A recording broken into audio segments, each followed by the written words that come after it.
Hello বন্ধুরা, আমার দৈনন্দিন রান্নাঘরে আপনাদের সকলকে স্বাগত।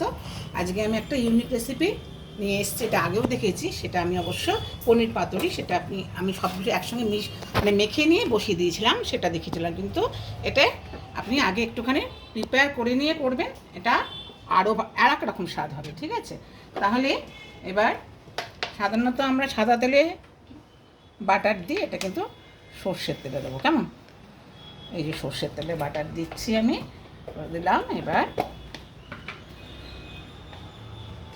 এই যে আপনার সর্ষের তেলে একটু বাটার দিয়ে দিলাম। হ্যাঁ, সেই সাদা তেলে বাটারটা দেওয়া হয়, এখানে বাটারটা উবে যায় সেই জন্য, কিন্তু এই সর্ষের তেলে দিলে এটা খেতে কিন্তু বেশি ভালো হবে।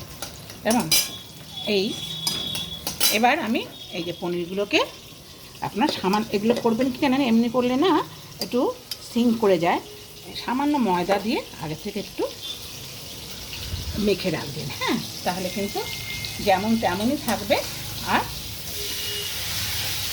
মানে ভাঙবার বা আপনার নরমই থাকবে, শক্ত কিন্তু হবে না। কেমন?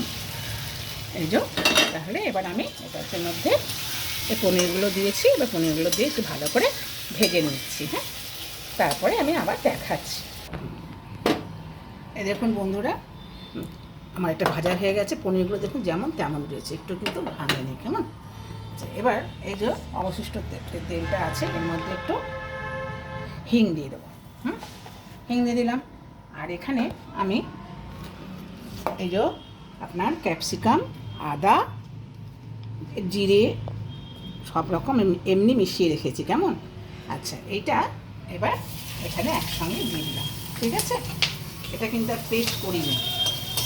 বললাম এক একটা জিনিসে এক এক রকম স্বাদ হয়, তো সেই জন্য বলছি আর কি। তাই আমি এটা আগে করছি, তো ওই আপনাদের সঙ্গে একটু শেয়ার করে আনন্দ পাচ্ছি। আপনারা কিন্তু করবেন, আর যদি ভালো লাগে তাহলে কিন্তু অবশ্যই সাবস্ক্রাইব করে আমার সঙ্গে থাকবেন। তাহলে আমি একটু সাহস পাবো এবং আরও নিত্য নতুন কিছু রান্না করে দেখানো প্রয়াস আছে। ঠিক আছে বন্ধুরা, এই দেখুন এটা একটু ভালো করে ভেজে নিতে হবে, এই কারণে যাতে না কাঁচা গন্ধটা না থাকে। এই আপনার ক্যাপসিকামটা এরকম করে থাকলে কিন্তু দেখতে ভালো লাগবে। এবার কিন্তু একটু হলুদ দিয়ে দেবো। আর লঙ্কাটা আপনি যেমন ইচ্ছে তেমন ব্যবহার করতে পারেন। মানে আমি একটু কাঁচা লঙ্কা প্রেফার করি বলে আমি কিন্তু এই ক্যাপসিকামের সঙ্গে কাঁচা লঙ্কা কুচিয়ে রেখেছিলাম, দিয়ে দিয়েছি। হ্যাঁ, এই দেখুন কাঁচা লঙ্কা দেখাও যাচ্ছে, এই অল্প অল্প করে কুচিয়ে দিয়েছি। হ্যাঁ, এবার এই দেখুন আমি এখানে এই আলুকে একদম সরু দিক দিয়ে, কিন্তু আপনার যে গ্রেটারের সরু দিকটা দিয়ে করবেন। হ্যাঁ, আর যখন মেখে বসাবেন তখন মোটার দিকটা দিয়ে করবেন। আমি এখন তো মেখে বসাচ্ছি না, এখন এটা করে নিচ্ছি। তাহলে আপনাকে এই সরু দিকটা দিয়ে কিন্তু করতে হবে। এবার আর একটা কথা এখানে বলে রাখি, এখানে কিন্তু আলুটাই ইউজ করতে হবে। হ্যাঁ, যদি মনে করেন যে আমি গাজর দিয়ে করতে পারি, হ্যাঁ সেটা নয়, সেটা কিন্তু অন্যরকম স্বাদ হয়ে যাবে। এটাতে কিন্তু আলুই দিতে হবে। মানে আলু ভাজলে তার একটা আলাদা গন্ধ থাকে, আবার গাজর ভাজলেও তারও একটা আলাদা গন্ধ থাকে। সবার সঙ্গে সবটা তো মেলে না। ওটা যদি করেন সেটা একটা অন্য স্বাদ হবে, আর এটা দিয়ে যদি করেন তার একটা অন্য স্বাদ হবে। হ্যাঁ, এইটা দিয়ে যদি আপনি শুকনো ভাতে বা লুচি পরোটা যে কোনো কিছুর সঙ্গে আপনি খেতে পারেন, বিশেষ করে আমাদের প্রতিদিনের খাবারে।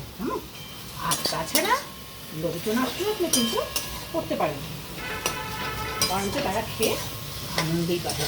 এগুলো কিন্তু ডালের থেকেও গরম ভাতের শুকনো খেতে বা লুচি পরোটার সঙ্গে খেতে কিন্তু মানে ইউনিক বলতে পারেন, প্রচণ্ড সুন্দর লাগে। হ্যাঁ, খেয়ে দেখবেন যে আমি ঠিক বলছি কিনা। এবার এখানে কিন্তু আমি এবার একটু নুন অ্যাড করবো, আর সামান্য চিনিও অ্যাড করবো। আচ্ছা, প্রয়োজন মতো, এটাতে বলার কিছু নেই। হ্যাঁ, নুন, লঙ্কা আর চিনি সব কিছুই কিন্তু যে যেরকম খাবেন। আর চিনিটা একটু সামান্য দিতে হয় এই কারণেই যে ওটাতে কিন্তু স্বাদটা বাড়ে। বেশি না দেন, বেশি দেওয়ার দরকারও নেই, চিনিটা বেশি কেউ দেয় না। এবং অনেকে যেমন কুমড়ো তরকারি সেগুলোকে একটু একটু মিষ্টি খেতে ভালোবাসেন, সেগুলো আলাদা ব্যাপার। এর থেকে বেশি আপনার চিনি লাগবে না। তাহলে এবার একটু চিনি দিয়ে দেবো।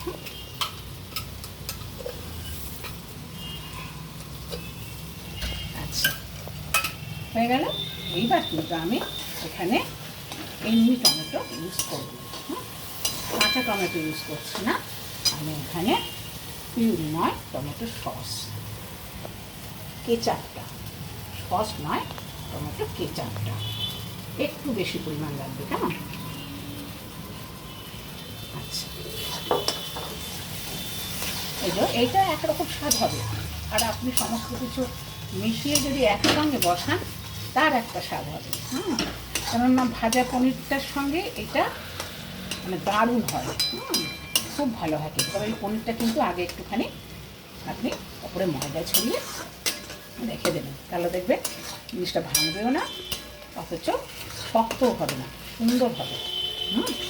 তাহলে এইভাবে আমরা এটাকে ভালো করে নেড়ে একটু কিন্তু হতে দিতে হবে। তার থেকে যখন তেল ছেড়ে আসবে তবে কিন্তু জিনিসটা হয়ে যাবে। তাহলে এটা একটু হতে থাক, এক্ষুনি ফিরে আসছে। হ্যাঁ বন্ধুরা, এই যখন ফিরে এসছে, এই যে আলুটা যখন আপনার এই পাশ দিয়ে কড়া থেকে ছেড়ে ছেড়ে আসছে, ঠিক আছে, দেখুন এই দেখুন ছেড়ে ছেড়ে আসছে, তখন জানবেন এটা হয়ে গেছে। আচ্ছা, হয়ে গেল। এইবার আপনি এর উপর দিয়ে একটু ঘি দিলেও দিতে পারেন, আর না দিলেও কিন্তু কোনো সমস্যা নেই, খেতে কিন্তু ভালোই লাগবে। কেমন?